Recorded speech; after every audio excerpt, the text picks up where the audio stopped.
সোনালী অতীত হারিয়ে ব্যবসা মন্দায় ধুঁকছে নারায়ণগঞ্জের নিতাইগঞ্জ। বড় কর্পোরেটের বাজারে ধ্বংসের মুখে মাঝারি ব্যবসায়ীরা।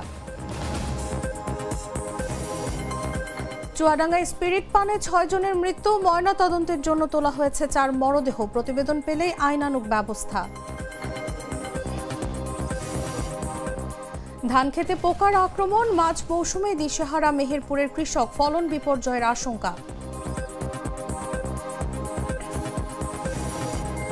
কিশোরগঞ্জে অগ্নিকাণ্ডে পুড়ে ছাই 3 ঘর, মারা গেছে 8 ছাগল। বৈদ্যুতিক শর্ট সার্কিট থেকে আগুনের সূত্রপাত।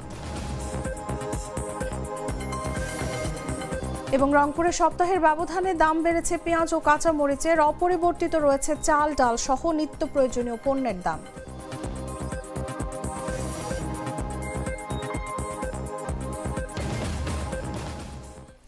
এতক্ষণ শুনছিলেন সংবাদ শিরোনাম। দর্শক আমন্ত্রণ দেশ জুড়ে সংবাদে, সাথে আছি আমি তাসলিমা তিথি। আজকাল সাধারণ খাবার এখন হবে অসাধারণ। প্রাণ স্বাদের মশলা, স্বাদ বাড়ায়, ঘ্রাণ ছড়ায়। চলে যাচ্ছি পুরো খবরে। একসময় প্রাচ্যের ডান্ডি খ্যাত নারায়ণগঞ্জের নিতাইগঞ্জ ছিল দেশের অন্যতম ব্যবসা কেন্দ্র, কিন্তু 200 বছরের পুরনো এই বাজার এখন ধুঁকছে মন্দায়। কর্পোরেট কোম্পানির দাপটে হারিয়ে যাচ্ছে মাঝারি ব্যবসা, কমেছে শ্রমিকদের আয়ও। ব্যবসায়ীদের আশঙ্কা, এমন অবস্থা চলতে থাকলে হারিয়ে যাবে নিতাইগঞ্জের ঐতিহ্য ও প্রাণচাঞ্চল্য। নারায়ণগঞ্জ থেকে প্রতিনিধির পাঠানো তথ্যচিত্র নিয়ে বিস্তারিত জাগো ডেস্ক রিপোর্টে। একসময় প্রাচ্যের ডান্ডি খ্যাত নারায়ণগঞ্জের নিতাইগঞ্জ ছিল দেশের অন্যতম প্রধান ব্যবসা কেন্দ্র। চট্টগ্রামের খাতুনগঞ্জ ও পুরান ঢাকার মৌলভীবাজারের পরেই ছিল এই বাজারের অবস্থান। লবণ, চিনি, চাল, ডাল, তেল, গম, আটা, ময়দা কোনো পণ্যই বাদ ছিল না। কিন্তু আজ সেই নিতাইগঞ্জ যেন হারিয়েছে তার প্রাণচাঞ্চল্য, ঐতিহ্য ও জৌলস। প্রায় 200 বছরের পুরনো এই বাজার এখন ধুঁকছে ব্যবসা মন্দায়। আগের মতো ট্রাকের ভিড় নেই শ্রমিকদের সেই কর্মব্যস্ততাও। ব্যবসায়ীরা জানান, বড় কর্পোরেট কোম্পানির বাজারে প্রবেশে মাঝারি ব্যবসায়ীরা ধ্বংসের মুখে। আমাদের এই এলাকার মধ্যে কোনো এক সময় লবণ ব্যবসায়ী খুব ভালো একটা অবস্থা ছিল, ডাইল ব্যবসায়ীও ভালো ছিল, ময়দা ব্যবসায়ীও ভালো ছিল। এখন আমাদের নারায়ণগঞ্জে লবণ ব্যবসায়ী নাই বললেই হয়। ডাইল ব্যবসায়ী মোটামুটি কোনো রকম আছে, ময়দা ব্যবসাও কোনো রকম আছে। ওই সময় একটা জমজমাট ব্যবসা চলছে। আমাদের শ্রমিকও ভালো ছিল। এক সময় শ্রমিক ওই কম মূল্যের সময়ও ভালো একটা পয়সা ইনকাম হয়েছে। পণ্য লোড আনলোড শ্রমিকরা জানালেন, শ্রমিকদের আয় আগের তুলনায় অর্ধেকে নেমে এসেছে, আর তাই তাদের সংসার চালানোই কঠিন হয়ে পড়েছে। বাংলাদেশ ইয়ার্ন মার্চেন্ট অ্যাসোসিয়েশন পরিচালক মাজহারুল ইসলাম জোসেফ বলেন, বিভিন্ন সময় এখানে আমাদের খুব নাম করেছিল, যেমন ময়দার মেজর মিলগুলি। বিষয়টা হচ্ছে যে বিগত আওয়ামী সরকারের সময়টাতে বাংলাদেশের হাতে গোনা 5-6টা বড় কোম্পানি আমাদের এই ময়দার ব্যবসাটাকে এক ধরনের কৌশলে প্রতিযোগিতাটাকে কুক্ষিগত করে ফেলে। নিতাইগঞ্জ ব্যবসায়ী সমিতির সভাপতি শঙ্কর সাহা মনে করেন, রাজনৈতিক স্থিতিশীলতা ফিরলে ব্যবসায় আস্থা ও গতি ফিরে আসবে। বাণিজ্যর যেই আগে যে জৌলসটা ছিল সেটা না থাকার পেছনে কারণ রাজনৈতিক প্রেক্ষাপট, তারপরে 5 তারিখের পরে একটা সুস্থ নির্বাচন ছাড়া এই দেশের যেই অরাজকতা ছিল, লুটতরা ছিল, যেগুলির কারণে অর্থনীতির যে একটা গতি, সেই গতিটা ছিল না।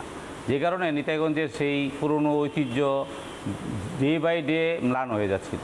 যে কারণে নিতাইগঞ্জটা একটা গুরুত্বপূর্ণ বাংলাদেশের ব্যবসা কেন্দ্র। খাতুনগঞ্জ, মৌলভীবাজার, নিতাইগঞ্জ এগুলি হলো বাংলাদেশের অর্থনীতির হাব। একসময় সমৃদ্ধ নিতাইগঞ্জ আজ নিস্তব্ধ। যেখানে অতীতের কোলাহল, এখন কেবল স্মৃতির প্রতিধ্বনি।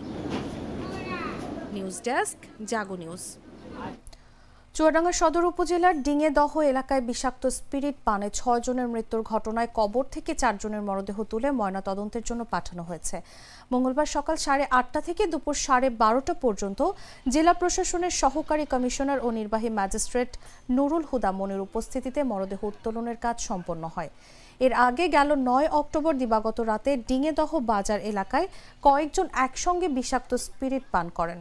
পরদিন তারা সবাই অসুস্থ হয়ে পড়েন এবং বিভিন্ন সময়ে একে একে 5 জনের মৃত্যু হয়। এরপর 12 অক্টোবর হাসপাতালে চিকিৎসাধীন অবস্থায় আরও একজনের মৃত্যুর পর বিষয়টি প্রকাশ্যে আসে। এরপর দুজনের মরদেহের ময়নাতদন্ত সম্পন্ন হলেও আগের 4 জনকে পরিবারের সদস্যরা গোপনে দাফন করেন। বিষয়টি নিশ্চিত করে মামলার তদন্ত কর্মকর্তা সদর থানার পরিদর্শক হোসেন আলী বলেন, আদালতের নির্দেশনা অনুযায়ী আজ 4 জনের মরদেহ কবর থেকে উত্তোলন করে ময়নাতদন্তের জন্য চুয়াডাঙ্গা সদর হাসপাতালের মর্গে পাঠানো হয়েছে। ময়নাতদন্তের প্রতিবেদন পেলে পরবর্তী আইনানুগ ব্যবস্থা গ্রহণ করা হবে। যে কিছুদিন আগে বিষাক্ত অ্যালকোহল বা স্পিরিট মদ্যপানে কয়েকজন মারা যান, তাদের স্বজনদের মামলার প্রেক্ষিতে আদালত সুরতহাল ময়নাতদন্তের জন্য লাশ উত্তোলনের বিষয়টি নিয়ে আসে। তারই প্রেক্ষিতে আজকে 4টা লাশ উত্তোলন হচ্ছে। আমরা এই কার্যক্রম করছি। ত্রিভুজ প্রেমের বলি হয়েছেন জগন্নাথ বিশ্ববিদ্যালয়ের শিক্ষার্থী ও শাখা ছাত্রদলের আহ্বায়ক কমিটির সদস্য জুবায়েদ হোসেন। মঙ্গলবার সংবাদ সম্মেলনে এই তথ্য তুলে ধরে হত্যাকাণ্ডের বিস্তারিত জানান ডিএমপির অতিরিক্ত পুলিশ কমিশনার মোহাম্মদ নজরুল ইসলাম। এর আগে মঙ্গলবার সকালে বংশাল থানার ভারপ্রাপ্ত কর্মকর্তা মোহাম্মদ রফিকুল ইসলাম সাংবাদিকদের জানান, অভিযুক্ত ওই ছাত্রী ও মাহিরকে জিজ্ঞাসাবাদ শেষে হত্যার পরিকল্পনার বিষয়টি নিশ্চিত হয়েছেন তারা। তিনি বলেন, জুবায়েদ হোসেনকে হত্যার দায় প্রাথমিকভাবে স্বীকার করেছেন ওই ছাত্রী ও মাহির রহমান। এই হত্যাকাণ্ডের পরিকল্পনা করা হয় 1 মাস আগে। অভিযুক্ত ছাত্রী ও মাহিরকে জিজ্ঞাসাবাদ শেষে সব তথ্য জানিয়েছে পুলিশ। এদিকে জুবায়েদ হোসেন হত্যার ঘটনায় তার ছাত্রী ও তার প্রেমিক মোহাম্মদ মাহির রহমান সহ 3 জনের বিরুদ্ধে মামলা দায়ের করা হয়েছে। মঙ্গলবার সকালে বংশাল থানায় এই মামলা দায়ের করে জুবায়েদের ভাই এনায়েত হোসেন সৈকত। মামলার অন্য আসামিরা হলেন ফারদিন আহমেদ আয়লান ও অজ্ঞাত পরিচয়ের আরো 4 থেকে 5 জন। প্রিয় প্রিন্ট ও ইলেকট্রনিক্স জুবায়েদ বার্জিস সাবনাম বর্ষা নামে 18 বছরের একটা মেয়েকে প্রাইভেট পড়াতেন। প্রাইভেট পড়াতে গিয়ে এই টিচারের সাথে এই ছাত্রীর একটা প্রেমের সম্পর্ক গড়ে ওঠে। উল্লেখ্য যে এর আগেই এই বর্ষার সাথে মাহির নামে জনৈক আরেক ছেলের প্রেমের সম্পর্ক। এটা মাহির এবং সেই বর্ষা দুজনে মেনে নিতে পারে নাই। বর্ষার পরিকল্পনা অনুযায়ী জুবায়েদকে হত্যা করার তারা সিদ্ধান্ত নেয়। সেই সিদ্ধান্ত মোতাবেক তারা এই ঘটনার দিনে সে প্রাইভেট পড়াতে আসবে 4টার সময় এই ইনফরমেশনটা পাস করে মাহির তার বন্ধু আইলান সহ তারা পরিকল্পনা মাফিক আগেই তাদের বাসার নিচে এই গলিতে অবস্থান করে জুবায়েদ যখন এখানে আসে উপস্থিত হয়, তার সাথে কথা কাটাকাটি হয়, তাকে বর্ষাকে ত্যাগ করার কথা বলা হয়, তার ওখান থেকে সরে আসতে বলা হয়। সে এটা বলে যে সে মেয়ে তো আমাকে ভালোবাসে, আমি কেন সরে যাব। এই এক পর্যায়ে তর্কাতর্কির পর্যায়ে এই চাকু দিয়ে তার গলায় পোস্ট দিলে জুবায়েদ রক্তক্ষরণে অতিরিক্ত রক্তক্ষরণে সেখানে মারা যায়। এই ঘটনায় আমরা মোহাম্মদ মাহির, বার্জিস সাবনাম বর্ষা মেয়েটা এবং মাহিরের যে বন্ধু ফারদিন আহমেদ আইলান 3 জনকেই আমরা গ্রেফতার করতে সক্ষম হয়েছি। ধানের মৌসুমে বড় সংকটে মেহেরপুরের কৃষকরা। মাজরা পোকা, কারেন্ট পোকা আর গোড়া পচা রোগে নষ্ট হচ্ছে জেলার বিস্তীর্ণ ধান ক্ষেত। নানা বালাইনাশক ব্যবহারেও মিলছে না কাঙ্ক্ষিত ফল এবং বেড়েছে খরচ। ফলে আমন মৌসুমে ফলন বিপর্যয়ের আশঙ্কা তৈরি হয়েছে জেলায়। মেহেরপুর থেকে প্রতিনিধির পাঠানো তথ্যচিত্র নিয়ে বিস্তারিত জাগো ডেস্ক রিপোর্টে। ধানের মৌসুমে বড় ধরনের সংকটে পড়েছেন মেহেরপুরের কৃষকরা। মাজরা পোকা, কারেন্ট পোকা ও গোড়া পচা রোগে জেলার বিস্তীর্ণ ধানক্ষেত নষ্ট হচ্ছে। নানা কোম্পানির বালাইনাশক ব্যবহার করেও কাঙ্ক্ষিত ফল মিলছে না, বরং খরচ বেড়ে গেছে 3 গুণ। ফলে আমন মৌসুমে ফলন বিপর্যয়ের আশঙ্কা তৈরি হয়েছে জেলায়। কৃষি সম্প্রসারণ অধিদপ্তরের তথ্য মতে চলতি বছর মেহেরপুরে আমন ধানের আবাদ হয়েছে 26,860 হেক্টর জমিতে। কিন্তু সাম্প্রতিক আবহাওয়ার পরিবর্তন ও অতিরিক্ত আর্দ্রতায় পোকার আক্রমণ ভয়াবহ আকার ধারণ করেছে, বিশেষ করে সদর, গাংনী ও মুজিবনগর উপজেলায়। স্থানীয় কৃষকরা বলেন, মাজরা পোকার আক্রমণে অর্ধেক জমি নষ্ট হয়ে গেছে। আগে যেখানে বিঘা প্রতি 20 থেকে 25 মণ ধান ফলতো, এবার তা 10 মণও হবে না। ধানে যে ঘাস মারা বীজ দিই, এই ঘাস মারা বীজে কাজ হয় না, কাজ হয় অল্প। ঘাস থেকে যায়, অল্প কিছুটা ঘাস নষ্ট হয়। পরে ধান বড় হইলে সার দিই, সারে মেডিসিন কম। সারের যে পরিমাণ মেডিসিন, ওই হারে সারের মেডিসিন কম থাকে, সারের কাজ কম করে বিষে। পোকার বীজ দিই, পোকার বিষে দিই, বাড়ি চলে যাও অথচ পোকা মরে না। 1 বিঘি জমির উপরে 470 টাকার বীজ দেওয়া হয়, ওই বিষে পোকা মরে না।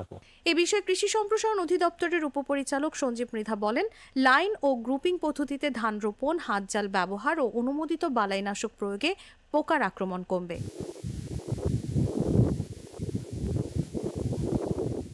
তবে ক্ষতিগ্রস্ত কৃষকদের আশঙ্কা, যদি দ্রুত কার্যকর উদ্যোগ না নেওয়া হয় তবে ধানের ফলন কমে যাবে বিপজ্জনক হারে। কারণ পোকা যে উচ্চার করছে, এখন ধরে গোড়াতে নাইজে নিয়ে গিয়ে যাবার মতো কামড়ে নিয়ে থাকছে, নিয়ে গিয়ে ডাটা শুকিয়ে দিয়েছি। আপনার ওইটা যদি না মারা যায় তাহলে তো আমাদের ধান হবে না, ফলন হবে না, কিছুই হবে না।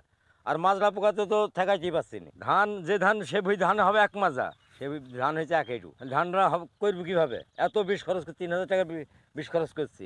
জমি আবাদ পানি করতে গেছিলাম, আমার বিষ দিয়ে কোনো কাজ হয়নি। বাইল মেরে ফেলিছে, বাইল মেরে দিয়েছে, সে ভুই পাতায় 10 মণও ধান হবে না 2 বিঘি জমিতে। নিউজ ডেস্ক, জাগো নিউজ।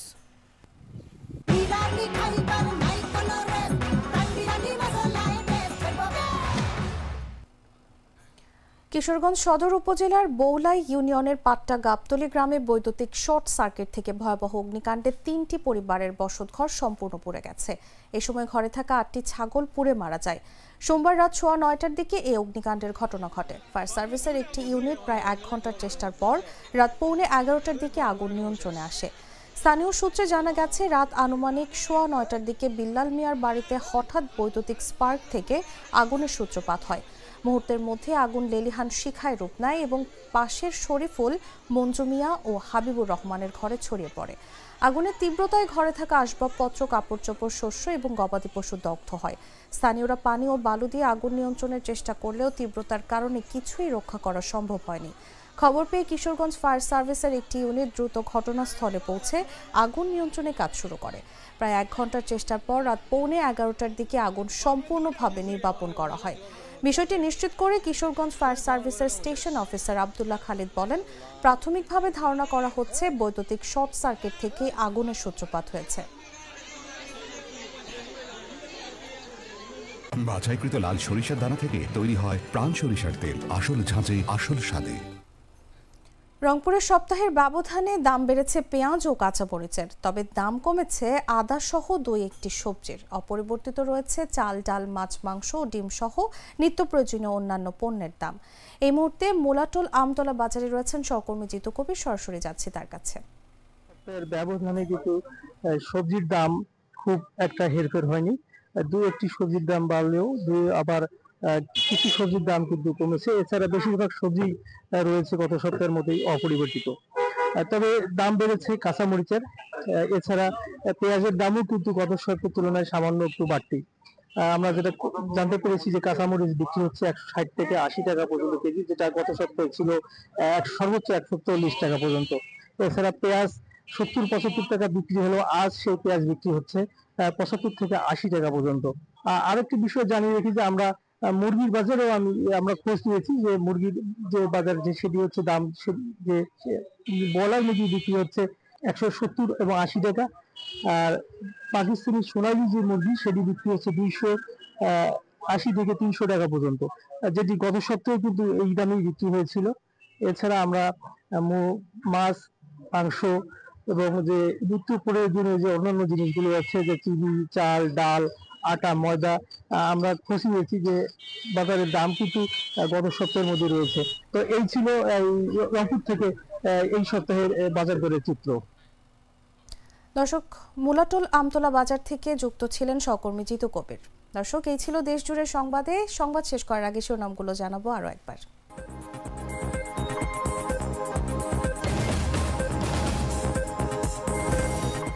সোনালী অতীত হারিয়ে ব্যবসা মন্দায় ধুঁকছে নারায়ণগঞ্জের নিতাইগঞ্জ। বড় কর্পোরেটের বাজারে ধ্বংসের মুখে মাঝারি ব্যবসায়ীরা। চুয়াডাঙ্গায় স্পিরিট পানে 6 জনের মৃত্যু, ময়না তদন্তের জন্য তোলা হয়েছে 4 মরদেহ। প্রতিবেদন পেলেই আইনানুগ ব্যবস্থা। ধানক্ষেতে পোকার আক্রমণ, মাঝ মৌসুমে দিশেহারা মেহেরপুরের কৃষক, ফলন বিপর্যয়ের আশঙ্কা। কিশোরগঞ্জে অগ্নিকাণ্ডে পুড়ে ছাই 3 ঘর, মারা গেছে 8 ছাগল। বৈদ্যুতিক শর্ট সার্কিট থেকে আগুনের সূত্রপাত। এবং রংপুরে সপ্তাহের ব্যবধানে দাম বেড়েছে পেঁয়াজ ও কাঁচামরিচের, অপরিবর্তিত রয়েছে চাল ডাল সহ নিত্য প্রয়োজনীয় পণ্যের দাম।